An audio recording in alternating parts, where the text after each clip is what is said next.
ستاری ہے اس کی، خدا کی قسم اس کی ستاری ہے۔ ہم تو اپنا کہیں گے، ہم میں سے ہر شخص سوچے اپنے دل پہ ہاتھ رکھ کے کہ ہم سے بھی گناہ ہوا ہے، ہم سے۔ شادی حال کے دروازے بند کر دو، کوئی باہر نہیں جائے گا، نہ کوئی اندر آئے گا، سب کی تلاشی لی جائے گی، شہزادی کا ہار گم ہو گیا ہے۔ اب کیا وہ نوجوان کہتا ہے کہ سب عورتوں کی تلاشی لی جا رہی، کیونکہ عورتوں کی وہ حال عورتوں کا تھا، سب عورتوں کی تلاشی لی جا رہی۔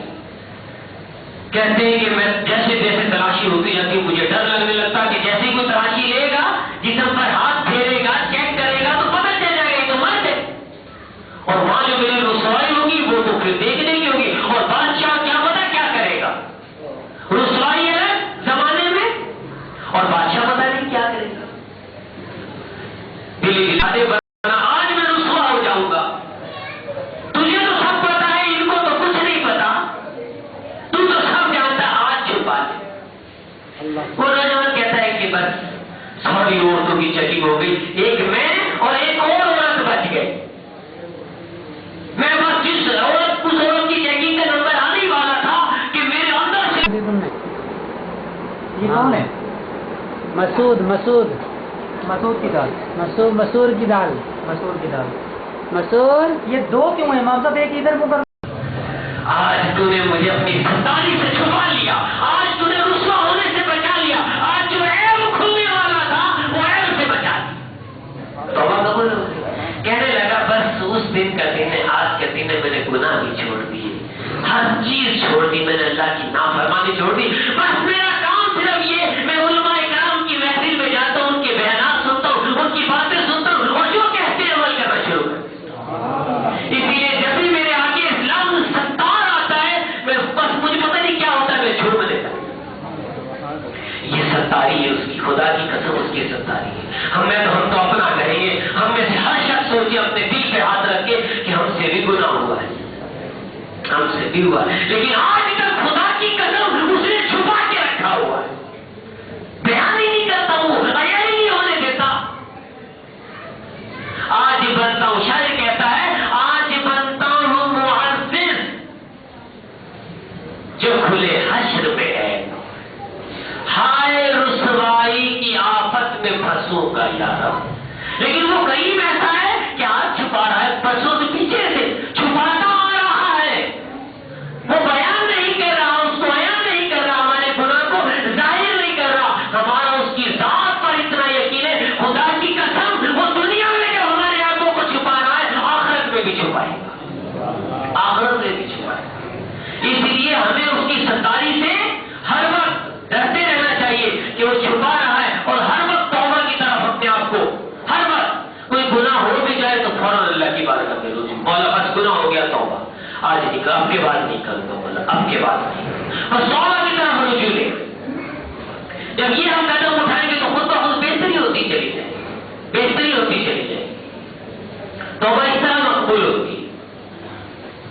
اور ستار کی ستاری کی تو کیا کہنے، ایک قافلہ جا رہا تھا، ایک بزرگ اس میں اللہ والے تھے، نیک آدمی تھے، قافلے کے آگے آگے ایک پیدل ایک عورت چل رہی تھی، قافلے کے آگے آگے۔ اب آپ کو پتا ہے، آپ نے کہانیاں پڑھی ہوگی، کتابیں پڑھی ہوگی، پہلے زمانے میں سواریاں تو ہوتی نہیں تھی، تو ایک شہر سے جب دوسرے شہر جانا ہوتا تو پورا ایک قافلہ تیار ہوتا تھا، تو وہ قافلہ کوئی اونٹوں پر بیٹھا ہوتا تھا، کوئی جو ہے وہ گدھے پر کھچروں پر بیٹھا ہوتا تھا، کوئی پیدل بیچارہ جس کے پاس جو کچھ ہوتا تھا وہ اپنی اپنی سواری پر، جس پر نہیں ہوتا تھا وہ پیدل سفر کرتا تھا۔ تو ایک عورت اس طرح قافلے کے آگے دوران سفر چل رہی تھی، سب سے آگے، یہ سواریاں بھی ہیں، میرے پاس تو ہے ہی نہیں سواری، کہیں ایسا نہ ہو میں پیچھے رہ جاؤں، بچھڑ نہ جاؤں، اکیلی نہ رہ جاؤں، تنہا نہ رہ جاؤں۔ یہ بزرگ سوچ رہے تھے کہ اس کی بیچاری غریب ہوگی، اس کے پاس سواری نہیں ہے، کہ یہ بیچاری جو ہے نا اکیلی خاتون ہے، یہ اس لیے قافلے کے آگے آگے چل رہی ہے کہ کہیں تیزی میں قافلہ آگے نہ نکل جائے، میں پیچھے نہ رہ جاؤں، یہ تو اس میں تو سوار بھی ہے، سواریاں بھی ہیں، میرے پاس تو ہے ہی نہیں سواری، کہیں ایسا نہ ہو میں پیچھے رہ جاؤں، بچھڑ نہ جاؤں، اکیلی نہ رہ جاؤں، تنہا نہ رہ جاؤں۔ یہ بزرگ سوچ رہے تھے کہ اس کی بیچاری غریب ہوگی، اس کے پاس سواری نہیں ہے، پاس رکھو بقیہ میں جمع کرتا ہوں، چندہ لیتا ہوں، جسے ہم چندہ بولتے ہیں، ہم جو ہے چندہ اکٹھا کرتے ہیں۔ تو یہ 2 دینار اٹھ کے سامنے یوں کرنے لگے لوگ، تو ہاتھ اپنے پاس رکھو بقیہ میں جمع کرتا ہوں، ہوں، چندہ لیتا ہوں، جسے ہم چندہ بولتے ہیں، ہم جو ہے چندہ اکٹھا کرتے ہیں. تو یہ 2 دینار ان کے سامنے یوں کرنے لگے لوگ. تو خاتون نے کیا کیا، انہوں نے جیب سے یوں 2 دینار نکال کر ان کے آگے یوں کیا. تو خاتون نے رب کائنات کی بارگاہ میں یوں ہاتھ پھیلایا، پھر دوسرا ہاتھ پھیلایا. دونوں دل میں کسی کے متعلق کچھ نہ سوچو، کسی کے متعلق اپنے سے کمتر نہ جانو. تم سے بڑے بڑے لوگ بڑے ہوتے ہیں، تمہیں نہیں پتا ہوتا سامنے والا کیا ہے. بظاہر تو بس غریب نظر آ رہی تھی بیچاری، پیسے چلی، لیکن اندر سے کیا نکلی، وہ تو بزرگ سے بڑھ کے نکلی. اس نے تو غیر میں ہاتھ پھیلایا، خدا نے ستار نے ہاتھ بڑھ دی، اس نے آگے بڑھا دی.